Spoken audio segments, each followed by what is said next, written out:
Oi, gente, tudo bem? Eu sou a Ju. Hoje nossa aula é sobre humanismo. Bom, na última aula a gente falou sobre o trovadorismo e o humanismo, ele tá entre o movimento em decadência, que é o trovadorismo, né? Toda a Idade Média tá em decadência, e o movimento em ascensão, que é o classicismo, também conhecido como Renascimento. Então, esse é o começo do Renascimento. Marca a transição entre Idade Média e Idade Moderna, ou seja, tá acabando feudalismo e tá começando os reinados, né? Então, a Igreja Católica tá perdendo o seu poder. Ela perdeu o seu poder totalmente? Não, até hoje não. Mas ela não consegue mais dominar da forma que ela dominava antes. Tá surgindo a burguesia, que é a classe de comerciantes, que não existe na Idade Média, né? Não existe uma palavra forte, mas como classe forte não existe. E ele começa na Itália, mas se espalha por toda a Europa. Bom, quais são as características? Primeiro, tchau, teocentrismo. O antropocentrismo vai entrar no lugar. Não tem mais, como a igreja perdeu muito sua força, o homem quer se colocar no centro de novo. Ele não quer que toda a sua arte sempre precise ter Deus no meio. Ele não quer falar só disso mais, né? Porque mesmo nas cantigas do trovadorismo, em algum momento eles falavam de Deus. Então agora, nem sempre, fica mais opcional, vamos dizer assim. A valorização das emoções humanas, da ciência também, começam os estudos, né, de várias áreas da ciência. Racionalidade em detrimento da fé, como eu disse, a igreja está perdendo poder. Então, os autores do humanismo, eles procuram valorizar a ciência, tanto que alguns autores também fazem pesquisas, né, nessa área, e eles querem viver uma vida mais racional, sem precisar da fé o tempo todo. Então, aqui tem a separação entre música e poesia, o que é muito importante, porque no trovadorismo, a poesia chegava ao povo por meio da música. Agora, não vai ser mais assim, vai ter a poesia mesmo e vai ser separado da música. Agora, a poesia, ela não precisa mais ser cantada, ela é declamada.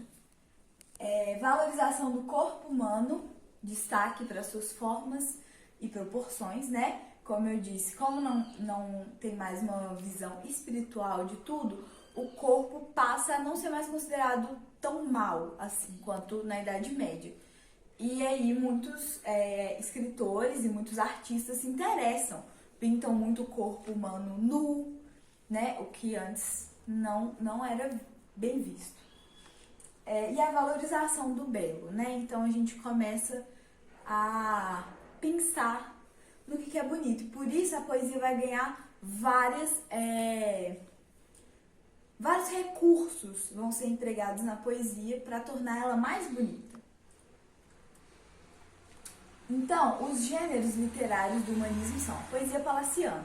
Ela era feita por cortesãos e eram declamados nos palácios. Então, o menestrel, o trovador, foi substituído pelo poeta.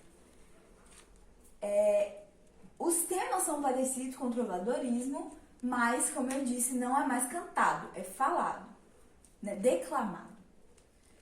A estrutura, como eu disse, apresenta mais recursos, figuras de linguagem, redondilha, métrica, e dá um efeito maior, a poesia produz mais emoções quando ela tem esses recursos, pelo menos de acordo com eles. Tá, então os poemas vão ter temas religiosos que ressaltavam a importância da igreja. Uai, Júlia, mas a igreja não perdeu sua força? Mas Roma não foi construída em um dia e nem a igreja católica caiu em um dia. Como eu disse, até hoje ela ainda tem muita influência em algumas sociedades. Então, tinha ainda temas religiosos. Sátiras E aí elas são feitas para serem engraçadas e criticam as pessoas e criticam o clero pela primeira vez. Épicos, né? Narrativas épicas também, que contam histórias de bravura, coragem, conquistas, donzelas, nananã. Tudo isso vai entrar nos poemas e também nas narrativas épicas. E tem os poemas dramáticos que falam dos sentimentos, né? A gente é bem acostumado com isso na música de hoje, porque, como eu disse, está rolando a valorização dos sentimentos humanos. Então, começam os poemas dramáticos que falam mais sobre como eles se sentem. Então, estilo da poesia, eu achei que já era a poesia. O estilo da poesia palaciana vai estar em redondilha menor ou redondilha maior. Redondilha menor, 5 sílabas poéticas, e a redondilha maior tem 7 sílabas poéticas. E uma sílaba poética não se conta do mesmo jeito que uma sílaba normal. Você vai contando as sílabas até a última sílaba tônica da última palavra e no próximo verso você conta de novo. Mas eu não vou bater muito nessa tecla porque isso não é importante para o Enem. Não vai te perguntar quantas sílabas poéticas tem, né? Então, bola pra frente. Esse aqui tá em redondilha maior, mas como eu disse, isso não é tão importante, tá? É só um dos muitos recursos que eles empregavam na poesia. Vamos ler. Meu amor, tanto vos quero, que desejo o coração, 1000 coisas contra a razão. Coração que rima com razão. Porque, se não vos quisesse, como poderia ter desejo que eu me viesse, do que nunca pode ser? Mas com tanto desespero, tenho em mim tanta afeição. Acho que cortou a última parte. Mas tá bom. Enfim, dá pra ver, né? Ele é um poema dramático, tá falando sobre os sentimentos do autor. Tem algumas rimas aqui que a gente pode pegar. Mas enfim, vamos continuar. Teatro popular. Então, como que a arte vai chegar agora para as camadas mais pobres, para as camadas mais populares? Não vai ser mais por meio de canções. Agora nós temos o teatro. Em Portugal, temos o Gil Vicente, que é uma figura muito importante, considerado o pai do teatro português. Ele escrevia autos e farsas. Os autos falam de temas religiosos e, por exemplo, o Alto da Barca do Inferno. Inferno, tema religioso, tá? Então, falam de religião, buscam fazer as pessoas pensarem sobre isso. E também tem as farsas, que já são mais engraçadas, são cômicas e falam mais sobre o cotidiano mesmo. Então, Inês Pereira é uma das farsas mais famosas de Gil Vicente. Rindo castigam-se os costumes, é uma frase dele que serve para mostrar como que ele se sentia em relação ao teatro. O Gil Vicente, ele acreditava que quando a pessoa vai ao teatro, não tinha a estrutura, mas quando a pessoa assiste uma peça que é engraçada ou que aborda algum tema do cotidiano, ela vai rir, mas ela vai voltar para casa com aquilo na cabeça. Então, ele já tinha essa ideia de que hoje, né, os filmes, por exemplo, passam uma ideia, às vezes está bem implícita, mas ele falou isso, né, tipo, você pode criticar, você pode colocar o que você quiser para a pessoa sair pensando. Se você fizer isso de uma forma engraçada, vai entrar na cabeça dele. Principais críticas presentes: povo, clero e nobreza. Moral da história, todo mundo, né? Só a burguesia que não entrou. Mas, enfim, ele gostava de zoar todo mundo. E um bônus atual pra gente pensar é o Alto da Compadecida. Já reparou que não é alto com L? Por que escreve com U? Porque é o alto, o tipo de teatro. Eu vou falar aqui, não considere spoiler, né? Esse filme tem muitos anos já, então... se você não viu, no final, um monte de gente morre, só o Chicó que não.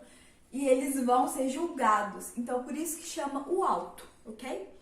Fala do julgamento, tem Deus, o diabo, tem Maria. Então, por isso que se chama o alto. tá? Se você tava achando que era o alto em cima, não é isso.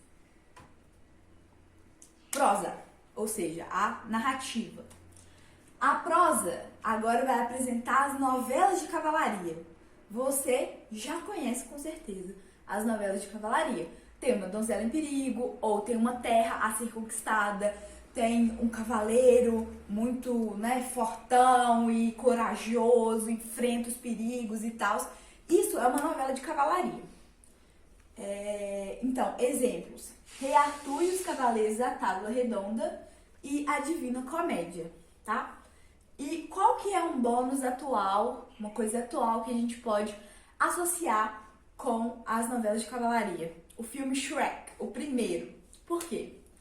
Tem uma donzela presa numa torre, precisa ser salva. Só que claro que é uma novela de cavalaria meio torta, né? Então ele vai lá, ele enfrenta um monstro, enfrentamentos de monstros, tem a donzela em perigo, ele tá lá fazendo... Tem toda essa aventura, se parece muito com uma novela de cavalaria.